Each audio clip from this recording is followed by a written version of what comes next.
नमस्ते और स्वागत है आपका भगवद गीता एक्सप्लेन्ड के इस सफर में। इस वीडियो सीरीज में हम भगवद गीता के शाश्वत ज्ञान को अध्याय दर अध्याय समझने का प्रयास कर रहे हैं।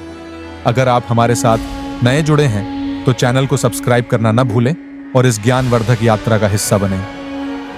पिछले वीडियो में हमने गीता के पहले 2 अध्यायों पर चर्चा की।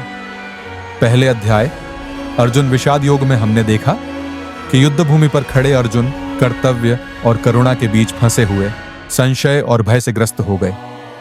उन्होंने श्री कृष्ण से मार्गदर्शन की प्रार्थना की। दूसरे अध्याय सांख्य योग में श्री कृष्ण ने अर्जुन को आत्मा के अमृतत्व और कर्म योग की महिमा के बारे में समझाया। उन्होंने सिखाया कि अपने कर्तव्यों को बिना फल की इच्छा के करना ही सच्चा योग है। आज हम प्रवेश करते हैं तीसरे अध्याय में, कर्म योग। इस अध्याय में श्री कृष्ण कर्म के गूढ़ सिद्धांतों को और गहराई से समझाते हैं और बताते हैं कि समर्पण और निस्वार्थ भाव से अपने कर्तव्यों का पालन करना मोक्ष का मार्ग कैसे बनता है। तो आइए शुरू करते हैं इस ज्ञान की यात्रा को और समझते हैं कर्म योग का वास्तविक अर्थ और हमारे जीवन में इसकी महत्व। यह अध्याय अर्जुन की दुविधा से आरंभ होता है। अर्जुन श्री कृष्ण से पूछते हैं, आप कहते हैं कि ज्ञान कर्म से श्रेष्ठ है, फिर आप मुझे इस भयंकर कर्म में प्रवृत्त होने को क्यों कहते हैं? मुझे ऐसा एक निश्चित मार्ग बताइए जो मुझे श्रेय अर्थात परम आध्यात्मिक लक्ष्य तक ले जाए। श्री कृष्ण उत्तर देते हैं कि प्राचीन काल से ही मानवता के लिए 2 भिन्न मार्ग रहे हैं। क्रियाशील व्यक्तियों के लिए कर्म का मार्ग और चिंतनशील व्यक्तियों के लिए ज्ञान का मार्ग। जिनकी इच्छाएं अधिक होती हैं उन्हें कर्म करना पड़ता है, जबकि जिनकी इच्छाएं कम होती हैं वे अध्ययन और चिंतन में लगते हैं। अर्जुन एक क्रियाशील व्यक्ति हैं, इसलिए उन्हें कर्म योग का पालन करना चाहिए। कर्म योग वह अद्भुत पद्धति है जिसके द्वारा कोई व्यक्ति सामान्य कर्म करते हुए भी ईश्वर की ओर अग्रसर हो सकता है। कर्म जीवन का मूल आधार है। किसी कर्म की गुणवत्ता इस बात पर निर्भर करती है कि उसके पीछे का दृष्टिकोण और प्रेरणा क्या है, न कि केवल उस कर्म के स्वरूप पर। श्री कृष्ण अर्जुन को सुझाव देते हैं कि वे नियतम कर्म यानी अपने कर्तव्यों का पालन करें। कामना प्रेरित कर्म यानी काम्य कर्म और जो आपके विवेक द्वारा वर्जित हैं उन कर्मों यानी निषिद्ध कर्म से दूर रहें। जब तक आप अपने कर्तव्यों पर केंद्रित रहते हैं तब तक आपका मन शांत रहता है और आपके कर्म पूर्ण होते हैं। लेकिन जैसे ही इच्छाएं बढ़ती हैं मन अशांत हो जाता है और कर्म में त्रुटियां होने लगती हैं। यही काम्य कर्म है। यदि इच्छाएं इतनी अधिक हो जाए कि वे आपकी क्षमताओं और संसाधनों से परे हों तो आप सीमाओं को लांघकर ऐसे कार्य करते हैं जिन्हें आपका विवेक अस्वीकार करता है और जिन्हें आप स्वयं अनैतिक और गलत मानते हैं। यही निषिद्ध कर्म कहलाता है। श्री कृष्ण यज्ञ यानी उच्च आदर्शों के प्रति समर्पित कर्मों के महत्व को विशेष रूप से समझाते हैं। वे प्राचीन अग्नि पूजा की परंपरा को एक नई और अद्भुत व्याख्या देते हैं। श्री कृष्ण कहते हैं, जब सृष्टिकर्ता ने मनुष्य की रचना की तो उसे त्याग की अनोखी क्षमता दी और कहा, त्याग के माध्यम से तुम उन्नति करोगे। यही तुम्हारी सभी इच्छाओं की पूर्ति का माध्यम बनेगा। इसका अर्थ है कि सेवा और त्याग की भावना के बिना सफलता प्राप्त करना असंभव है। लेकिन इसके बावजूद हम सभी स्वार्थपूर्ण प्रयासों के माध्यम से समृद्धि पाने की कोशिश कर रहे हैं। इसके बाद श्री कृष्ण 3 प्रकार के लोगों का वर्णन करते हैं। पहला और सबसे नीच श्रेणी का व्यक्ति तामसिक व्यक्ति है, जो समाज द्वारा दिए गए लाभों का उपयोग करता है लेकिन कभी उसका प्रतिदान नहीं करता। श्री कृष्ण ऐसे व्यक्ति को चोर कहते हैं। दूसरा राजसिक व्यक्ति है, जो स्वार्थपूर्ण उद्देश्यों के लिए कर्म करता है लेकिन इसके परिणाम स्वरूप उसे मानसिक तनाव और अशांति ही मिलती है। श्री कृष्ण कहते हैं, वह पकाता है लेकिन पाप खाता है। और अंत में केवल वही व्यक्ति जीवन का सही आनंद लेता है और सर्वोच्च आध्यात्मिक लक्ष्य आत्मज्ञान की ओर बढ़ता है, जो एक सात्विक व्यक्ति है। वह उच्च आदर्श के लिए त्याग की भावना से कर्म करता है। श्री कृष्ण इस उत्कृष्ट कर्म के विवेचन को एक भावनात्मक दृष्टिकोण के साथ पूरा करते हैं ताकि अर्जुन को प्रेरित किया जा सके। अक्सर केवल बौद्धिक दृष्टिकोण ही आपको कर्म करने के लिए प्रेरित नहीं कर सकता। इसके लिए शक्तिशाली भावनात्मक प्रेरणा की आवश्यकता होती है जो आपको एक कदम आगे बढ़ने के लिए प्रेरित करे। अगले 11 श्लोकों में कर्म करने के महत्वपूर्ण कदमों का वर्णन किया गया है, जिनमें प्रमुख श्लोक 30 है जो हमें आदर्श कर्म का उपाय बताता है। श्री कृष्ण कहते हैं कि सबसे पहले आपको अपना स्वधर्म यानी अपनी आंतरिक प्रवृत्ति और स्वाभाविक रुचि पहचाननी चाहिए। यदि आप अपनी ऊर्जा को किसी ऐसे क्षेत्र में लगाते हैं जो आपकी प्रकृति के विपरीत है, तो उसमें सफलता प्राप्त करना कठिन होता है। अपने स्वधर्म से जुड़ी किसी एक दिशा में एक लक्ष्य और आदर्श निर्धारित करें जो केवल आपके स्वार्थ से परे हो। जब आप अपने विचारों को उस आदर्श पर केंद्रित करते हैं, उसे समर्पित करते हैं और उसे प्राप्त करने के लिए पूरी ऊर्जा से कार्य करते हैं, तो आप भीतर ऊर्जा उत्पन्न करते हैं। यह ऊर्जा अतीत की चिंता, भविष्य की आशंका और वर्तमान की उथल पुथल में बर्बाद हो सकती है। ज्ञान इस ऊर्जा के व्यर्थ को रोकता है जब वह पूरी तरह से वर्तमान कर्म पर ध्यान केंद्रित करता है और मन को अतीत या भविष्य की निरर्थक चिंताओं में भटकने से रोकता है।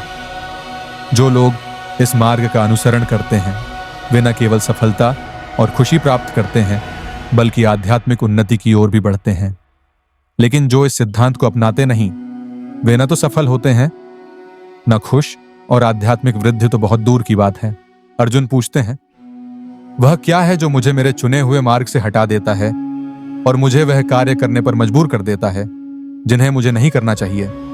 श्री कृष्ण उत्तर देते हैं, यह इच्छा है, यह क्रोध है जो रजस गुण से उत्पन्न होते हैं, जो विषयों और आसक्ति का कारण होते हैं। शत्रु बाहर नहीं है, वह भीतर है। फिर भी आप बाहरी ताकतों से निपटने में अपनी कीमती ऊर्जा और समय व्यर्थ करते हैं।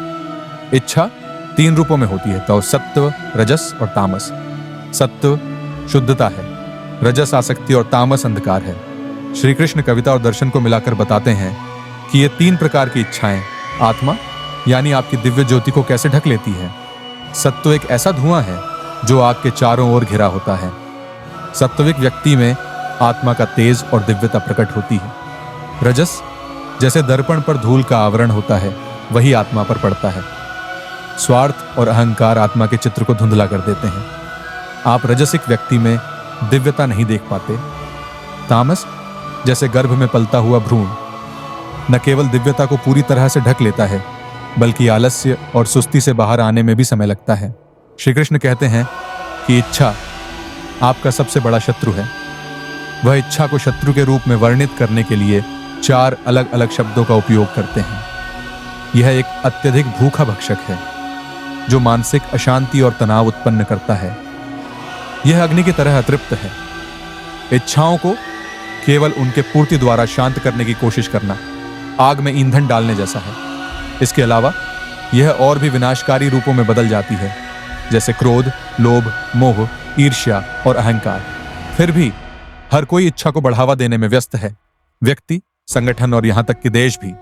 फिर श्री कृष्ण मार्ग बताते हैं, उच्च इच्छा की ओर उन्नति करो, तब निम्न इच्छाएं तुम पर अपना प्रभाव खो देंगी। वह एक अत्यधिक प्रेरणादायक संदेश के साथ निष्कर्ष निकालते हैं, आत्मबोध की उच्चतम इच्छा की ओर बढ़कर इच्छा रूपी दुर्जेय शत्रु को मारें। भगवद गीता के 3 अध्याय से हमें कई महत्वपूर्ण सीखें प्राप्त होती हैं। कर्म अनिवार्य है। सभी प्राणी किसी न किसी रूप में कर्म करते हैं। कर्म से जीवन की गति बनी रहती है और बिना कर्म किए कुछ भी संभव नहीं है। अपने स्वधर्म को पहचानें, अपनी प्रतिभा और आंतरिक रुचियों को समझकर उसी दिशा में आगे बढ़ें। जब आप अपनी प्राकृतिक प्रवृत्तियों के अनुसार काम करते हैं तो सफलता स्वाभाविक रूप से मिलती है। अपने स्वधर्म में उच्च आदर्श तय करें। स्वधर्म के क्षेत्र में एक महान उद्देश्य निर्धारित करें जो आपके स्वार्थ से परे हो। उच्च आदर्श हमें प्रेरित करता है और जीवन को सार्थक बनाता है। ऊर्जा उत्पन्न करें, आदर्श पर ध्यान केंद्रित करें, उसे समर्पण से अपनाएं और उसे प्राप्त करने के लिए कर्म करें। जब आप पूरे मन से किसी उद्देश्य की ओर अग्रसर होते हैं तो आंतरिक ऊर्जा स्वतः उत्पन्न होती है। कर्म करते समय वर्तमान पर ध्यान रखें। अपने कर्मों में अतीत की चिंता और भविष्य की चिंताओं को न घुसने दें। जब आपका मन वर्तमान में केंद्रित रहता है तो कर्म प्रभावी और सटीक होते हैं। सत्व को बढ़ाएं, रजस को शुद्ध करें और तामस को समाप्त करें। अपने गुणों को सुधारें और मानसिक शांति की ओर बढ़ें। सत्व से जीवन में संतुलन और शांति आती है, जबकि रजस और तामस मानसिक अशांति का कारण बनते हैं। इच्छा को शत्रु समझें और बुद्धि से उसे नियंत्रित करें इच्छाओं का नियंत्रण करना आवश्यक है, क्योंकि वे मन को भटकाती हैं और अंततः दुख का कारण बनती है। जब आप अपनी इच्छाओं पर काबू पाते हैं तो मानसिक शांति और संतोष मिलता है। इस अध्याय में हमने कर्म, स्वधर्म और इच्छाओं के नियंत्रण के महत्व को समझा। श्री कृष्ण ने हमें यह सिखाया कि जब हम अपने स्वधर्म का पालन करते हैं और अपनी इच्छाओं पर नियंत्रण पाते हैं तो जीवन में सच्ची शांति और संतुष्टि प्राप्त होती है। अब जब हम तीसरे अध्याय की इन महत्वपूर्ण सीखों को समझ चुके हैं तो अगला अध्याय यानी अध्याय 4 हमें और गहरे आध्यात्मिक ज्ञान की ओर मार्गदर्शन करेगा। इस अध्याय में श्री कृष्ण ज्ञान और कर्म के मिलन पर चर्चा करेंगे और हमें बताएंगे कि कैसे ज्ञान का सही उपयोग कर्म को सिद्धि की ओर ले जाता है। अगर आपको हमारा वीडियो पसंद आया हो तो कृपया लाइक, शेयर और सब्सक्राइब करना न भूलें। आपके समर्थन से हम और बेहतर कंटेंट बनाने के लिए प्रेरित होंगे। अगले वीडियो में हम चौथे अध्याय की गहरी शिक्षाओं पर चर्चा करेंगे। तब तक के लिए धन्यवाद और जय श्री कृष्ण।